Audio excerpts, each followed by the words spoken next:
બનાસકાંઠાના સરહદી વિસ્તારના ધરણીધર તાલુકાના ચોથા નેસડા ગામે પરમાર પરિવાર દર વર્ષે બેસતા વર્ષની અનોખી રીતે ઉજવણી કરે છે। આ ઉજવણીની વિશેષતા એ છે કે સમગ્ર પરિવાર એકત્રિત થઈને વર્ષો જૂની પરંપરાગત રીતે આ દિવસની ઉજવણી કરે છે।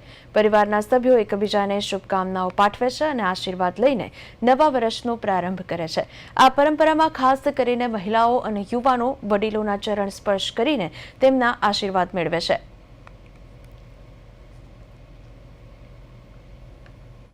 सर्वे ग्रामजनों वडीलों मित्रों ने दिवाळीना नवा वर्षना सौने साल मुबारक। राम राम। अमारे चौथा नेसड़ा गामे परमार परिवार मुर्गा परिवार समग्र तमाम कुटुंबों भेगा थी एक जग्याए ठाकरना मंदिर में बधा भेगा थी सर्वे बधाने राम राम करिए मळीए बात करीने नाना भूलकाओ छे जे वडीलोने पगे लागी आशीर्वाद मेळवे छे। महिलाओं पण वडीलोना आशीर्वाद मेळवे छे पगे लागी। तमाम कुटुंबों संपीने रहेवानुं अने आवी रीते अमे दर वर्षे परंपरागत रीते अमे आवी रीते बेसता वर्षनी दिवाळीनी उजवणी करीए छीए।